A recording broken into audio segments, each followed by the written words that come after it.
Hello friend, ঐশীস কিচেনে সবাইকে জানাই স্বাগত। আশা করছি আপনারা সবাই ভালো আছেন, সুস্থ আছেন। আজও আমি একটা নতুন রেসিপি নিয়ে চলে এসেছি। আজ আমি দেখাবো পিপুল শাক দিয়ে পার্শে মাছের ঝোল। আপনারা দেখুন আমি রেসিপিটা কিভাবে করি। এই পিপুল শাকের রেসিপি খেতে হয় খুব অসাধারণ। দেখুন এইগুলো হচ্ছে পিপুল শাক। এগুলো আমবাগান ঝোপঝাড়ের মধ্যে দেখা যায়। এই শাক রান্না করে খেলে সর্দি কাশি কফ সেরে যায়। দেখুন আমি শাকগুলোকে কিভাবে কেটে নিচ্ছি। এই শাকের ডাঁটাগুলোকে ছোট ছোট টুকরো করে কেটে নিতে হবে। আর ডগার যে কচি পাতা থাকবে সেই ডগার পাতাটা নিতে হবে। এর থেকে বেশি পাতা নেওয়া যাবে না। বেশি পাতা নিলে রেসিপিটা খেতে ভালো লাগবে না, তেতো তেতো লাগবে। শাকটা হালকা তেতো থাকে। আমি এখানে বলেছি পিপুল শাকের ঝোল করছি। এটাকে আপনারা ঝোলও বলতে পারেন, আবার শুক্তোও বলতে পারেন। দেখুন পেঁপেগুলোকে আমি এরকম পাতলা পাতলা করে কেটে নেব। এই রেসিপিটা আপনারা অবশ্যই বাড়িতে একবার করে খেয়ে দেখবেন। এটা খেতে খুবই অসাধারণ লাগে। এর মধ্যে আমি একটা আলু কেটে দেব। দেখুন সবগুলো কেটে নিয়েছি, ভালো করে ধুয়ে নেব। গ্যাসে একটা কড়া বসিয়ে দিয়ে এর মধ্যে দিয়ে দিলাম সাদা তেল। আপনারা চাইলে সর্ষের তেল দিয়েও রান্নাটা করতে পারবেন। তেলটা গরম হয়েছে, এর মধ্যে দিয়ে দেব নুন হলুদ মাখিয়ে রাখা পার্শে মাছ।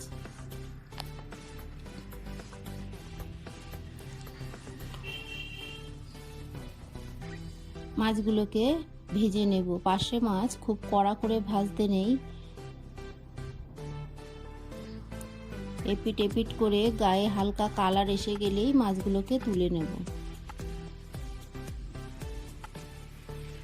মাছগুলো ভাজা হয়ে গেছে, এবার তুলে নেব। এই তেলের মধ্যে আমি বাকি মাছগুলোকেও দিয়ে দেব। বাকি মাছগুলোকেও একইভাবে ভেজে নেব।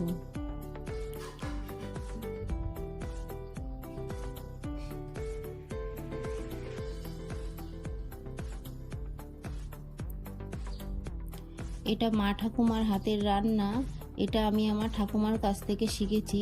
আপনারা বাড়িতে একবার অবশ্যই করবেন, দেখবেন খেতে কতটা ভালো লাগে। মাছগুলোকে ভেজে নিয়েছি, এবার তুলে নেব।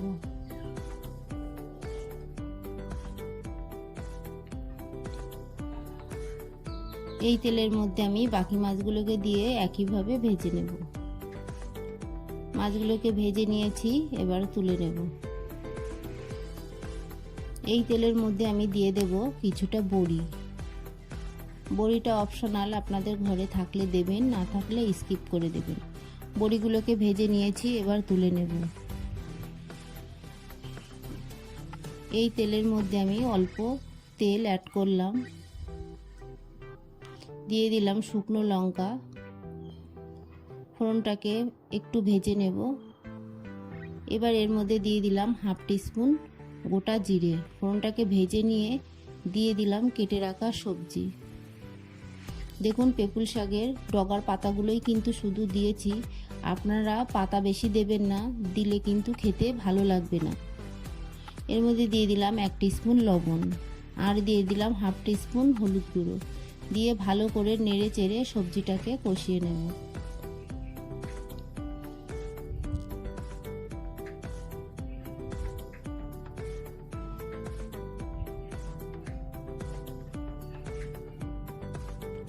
ভালো করে নেড়ে নিয়েছি। এবার এর মধ্যে দিয়ে দেব 1 টিস্পুন জিরে গুঁড়ো, দিয়ে ভালো করে নেড়ে নেব। এই রান্নায় বেশি মশলা লাগে না, এই অল্প মশলায় রান্নাটা খেতে খুবই ভালো লাগে। ভালো করে কষিয়ে নিয়ে আমি এর মধ্যে দিয়ে দিলাম পরিমাণ মতো জল। এবার একটা ঢাকা দিয়ে ফুটিয়ে নেব। দেখুন ফুটে উঠেছে। এর মধ্যে এবার দিয়ে দেব ভেজে রাখা বড়ি।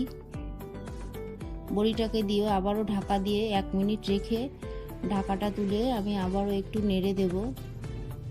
যেহেতু পার্শে মাছ, তার জন্য পার্শে মাছটা একটু বাদেই দেব।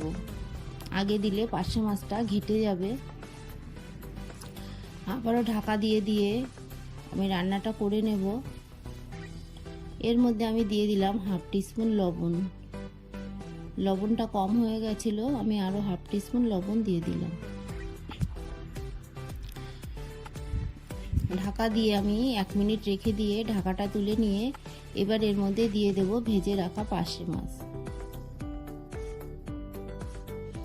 পার্শে মাছটাকে দিয়ে আমি আবারও ঢাকা দিয়ে কয়েক মিনিট ফুটিয়ে নেব। ঢাকাটা তুলে আবারও একটু নেড়ে দেব। দেখুন পেঁপেগুলো সব সিদ্ধ হয়ে গেছে। আমি আবারও ঢাকা দিয়ে 1 মিনিট রেখে দেব। ঢাকাটা তুলে আরও একটু নেড়ে দেব। রান্নাটা আমার হয়ে গেছে, আমি গ্যাসের ফ্লেমটাকে অফ করে দেব। আমার এই রেসিপিটা আপনাদের ভালো লাগলে প্লিজ আমার চ্যানেলটিকে সাবস্ক্রাইব করবেন, পাশে থাকা বেল আইকনটি ক্লিক করে দেবেন, তাহলে আমার নতুন ভিডিও আপনাদের কাছে পৌঁছে যাবে। আর লাইক করবেন।